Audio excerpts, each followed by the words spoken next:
Welcome back. There are two big court cases that we're following here on Eyewitness News. The first is Vanessa Bryant against LA County. The second involves that deadly crash in Windsor Hills. For more on these cases, we are joined by attorney Mike Mandel. Thank you so much for joining us. Thank you for having me, John and Rachel. Yeah, so for Vanessa Bryant, she says she suffered emotional distress from photos taken at the crash scene and then allegedly shared.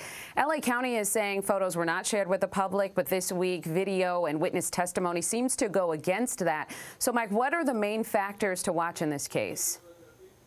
You know, I think Ms. Bryant is trying to hold LA County accountable for the fact these photos were taken in the first place and also how it was handled after they found out it was being shared. I would take particular note of the fact that the photos were deleted. Ms. Bryant is saying that because they were deleted, we don't know if they're still in circulation, and this is leading to her emotional distress. But LA County is saying it was done to stop the spread of the photos, and that is going to be something the jury's going to have to weigh.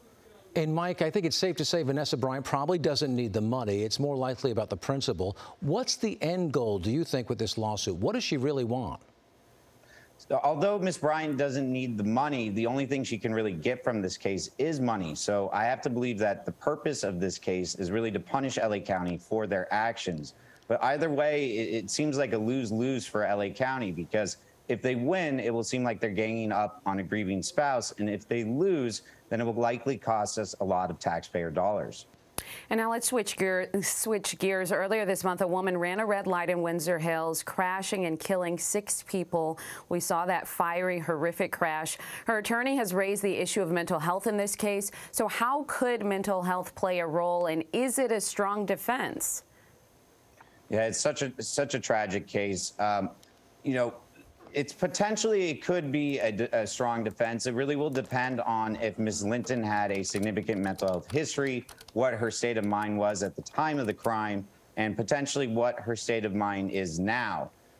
The defense lawyers likely brought up the mental health because they could be looking to get a plea bargain for vehicular manslaughter and using it to get some sympathy from the prosecutor. They could also be setting up for a plea of not guilty by reason of insanity, which they will have to prove at trial that she did not understand the nature of her criminal act or was unable to distinguish between right and wrong.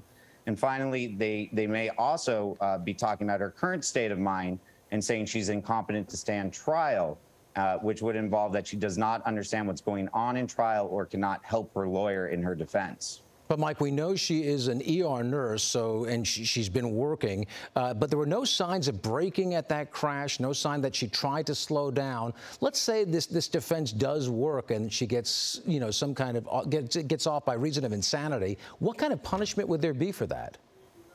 So with the options that I was mentioning before, if she was to be successful and not guilty by reason of insanity, she would be sent to a mental health hospital instead of going to prison. If they found that she's incompetent to stand trial, what would happen is the trial would be suspended. She would then be sent to a mental health hospital until she would be competent to stand trial. Both fascinating cases. Mike, thank you so much. Mike Mandel, thank you so much for joining us this morning. We appreciate you. Thank you. Thank you for having me. Yeah, thanks, Mike.